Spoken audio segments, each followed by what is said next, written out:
ప్రతి మనిషి ఏదో ఒక దానిలో బంధింపబడి ఉన్నారు. ఒక మనిషికి ఒంటి నిండా ఆరోగ్యం ఉంది, కానీ అప్పుల్లో బంధింపబడి ఉన్నాడు. ఒక మనిషికి అప్పులేమీ లేవు, కానీ ఒంట్లో ఆరోగ్యం లేదు. ఆరోగ్యం ఉంది, డబ్బులు ఉన్నాయి, కానీ ఇంట్లో ఏం లేదు, శాంతి లేదు. బంధింపబడి ఉంటున్నారు. ఎవరు పట్టుకుంటున్నారు?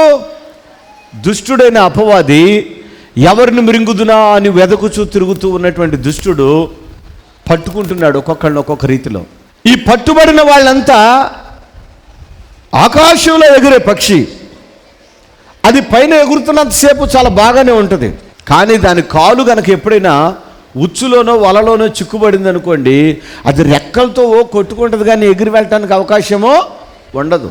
ఎక్కడ దాకా ఎందుకండి? ఒక మనిషి అన్ని సమయంగా ఉన్నప్పుడు ఆగకుండా పరిగెడతాడు. చిన్న ముల్లో చిన్న మేకో కాలులో దిగితే అడుగు వేయగలడా? అసంభవం. అలాగునని మనుషులను కూడా దుష్టుడు ఏం చేస్తున్నాడనంటే పట్టుకుంటున్నాడు వాడు. అందుకని నేను అంటాడు, మీ విరోధి అయిన అపవాది ఎవరిని మృంగుదునా అని వాడు వెతుకుతూ తిరుగుతున్నాడో బీ కేర్ఫుల్, మీరు జాగ్రత్తగా ఉండండి అన్నాడు దేవుడు. మీరు జాగ్రత్త. మీకు అర్థం కావడం కోసం చెప్తున్నా. మీ చిన్నపిల్లలు స్కూల్కి వెళ్ళేటప్పుడు, నానా జాగ్రత్త, బస్సు ఎక్కేటప్పుడు దిగేటప్పుడు జాగ్రత్త, ఆగే వరకు దిగబాకు, ఆగిన తర్వాతే బస్సు ఎక్కు, జాగ్రత్త, మెట్లు ఎక్కేటప్పుడు జాగ్రత్త, దిగేటప్పుడు జాగ్రత్త, లిఫ్ట్లో జాగ్రత్త, ఎస్కులేటర్ మీద జాగ్రత్త. ఇన్ని జాగ్రత్తలు ఎందుకు చెప్తారు? బిడ్డలకేమన్నా అవుద్దేమోనని. అలాగే దేవుడు కూడా ఇప్పుడు పిల్లలకు మీరు ఇన్ని చెప్పినప్పుడు ఆ పిల్లల్ని అడగండి. నాకు తెలుసులే మమ్మీ అంటారు మీ పిల్లలు, మాకు తెలుసులే డాడీ అంటారు మీ పిల్లలు. అలాగే కాస్త పెరిగిన పిల్లలతో చెప్పండి, కాలేజీకి వెళ్ళే పిల్లలతో చెప్పండి ఈ జాగ్రత్తలు. వాళ్ళు ఏమంటారు తెలుసా? మమ్మే నాకు తెలుసులే, ఊరుకో, ఓకే నస్సా. అదే డాడీ చెప్పాడు, డాడీ నాకు తెలీదా ఏంటి, ఓకే చెప్తాము, నీకన్నా నాకు ఎక్కువ తెలుసులే అంటాడు డాడీతో.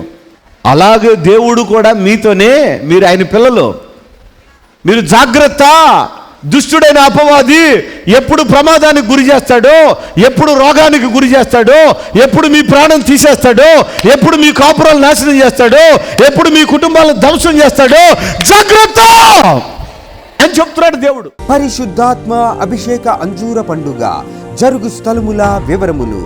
విజయవాడలో డిసెంబర్ 2వ తేదీ సోమవారం ఉదయం 8 గంటల నుండి జరుగును. స్థలం హనుమంతరాయ గ్రంథాలయం, ఏలూరు లాకుల సెంటర్, గాంధీనగర్, విజయవాడ. హైదరాబాద్ లో డిసెంబర్ 3వ తేదీ మంగళవారం ఉదయం 8 గంటల నుండి జరుగును. స్థలం హరిహర కళాభవన్, ప్యాట్నీ సెంటర్, సికింద్రాబాద్.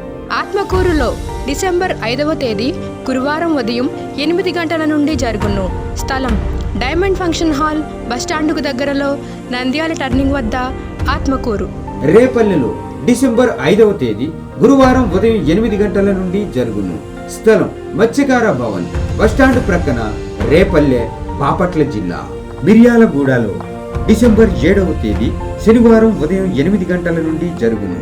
స్థలం Miryalaguda function hall, Chennai shopping mall ఎదురుగా, సాగర్ రోడ్, తెలంగాణ. అడ్డాడలో డిసెంబర్ 8వ తేదీ ఆదివారం ఉదయం 8 గంటల నుండి జరుగును. స్థలం సిలువ మిషన్ స్వస్థతశాల, గుడివాడ పామర్రు మధ్యలో, అడ్డాడ. ఒంగోలులో డిసెంబర్ 9వ తేదీ సోమవారం ఉదయం 8 గంటల నుండి జరుగును. స్థలం కాపు కళ్యాణ మండపం, బస్టాండ్ దగ్గర, ఒంగోలు. నెల్లూరులో డిసెంబర్ 10వ తేదీ మంగళవారం ఉదయం 8 గంటల నుండి జరుగును.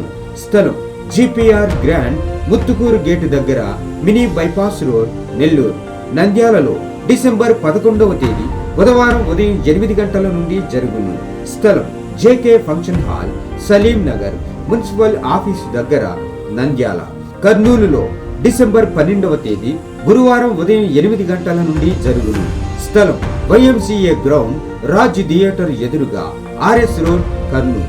గుంటూరులో డిసెంబర్ 15వ తేదీ ఆదివారం మధ్యాహ్నం 3 గంటల నుండి జరుగును. స్థలం LEM high school ground, lodge centre, Brodipet, Guntur. తాడేపల్లిగూడెంలో డిసెంబర్ 16వ తేదీ సోమవారం ఉదయం 8 గంటల నుండి జరుగును. స్థలం Renuka function hall, flyover bridge ఎదురుగా, కొండయ్య చెరువు రోడ్, కడగట్ల తాడేపల్లిగూడెం. డోన్లో డిసెంబర్ 16వ తేదీ సోమవారం ఉదయం 8 గంటల నుండి జరుగును. స్థలం లక్ష్మీ ఫంక్షన్ హాల్, కొత్త బస్టాండ్ ఎదురుగా, డోన్. విశాఖపట్నంలో డిసెంబర్ 17వ తేదీ మంగళవారం ఉదయం 8 గంటల నుండి జరుగును. స్థలం సుబ్బలక్ష్మి కళ్యాణ మండపం, శ్రీకన్య థియేటర్ ఎదురుగా, railway new colony, Subbalakshmi Nagar, Visakhapatnam. కాకినాడలో డిసెంబర్ 18వ తేదీ బుధవారం ఉదయం 8 గంటల నుండి జరుగును. స్థలం కొండబాబు గారి కళ్యాణ మండపం, ఎంఎస్ఎన్ చారిటీస్ ఎదురుగా, జగన్నాథపురం, కాకినాడ. పాలకొల్లులో డిసెంబర్ 19వ తేదీ గురువారం ఉదయం 8 గంటల నుండి జరుగును. స్థలం లయన్స్ కమ్యూనిటీ హాల్, బస్టాండ్ దగ్గర, పాలకొల్లు.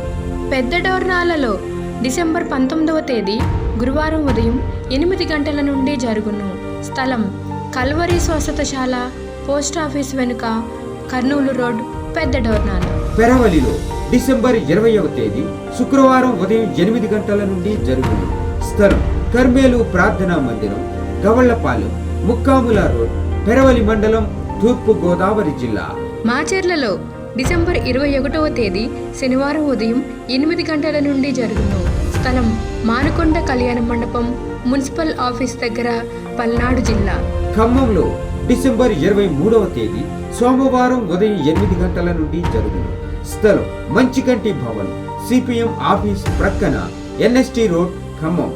అనంతపురంలో డిసెంబర్ 23వ తేదీ సోమవారం ఉదయం 8 గంటల నుండి జరుగును.